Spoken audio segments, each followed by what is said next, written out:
Alright, I'm on my back deck on the second story off of our bedroom, and this is what I hear all night.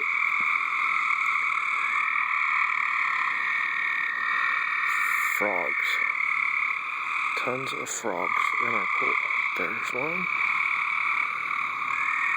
There's one. There's one. There's two.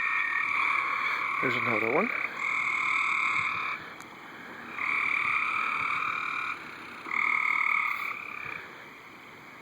There's coon eyes.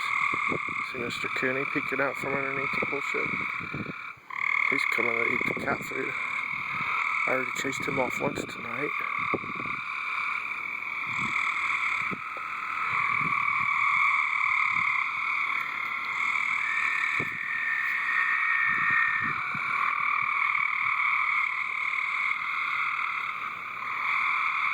These frogs are so loud it almost hurts your ears.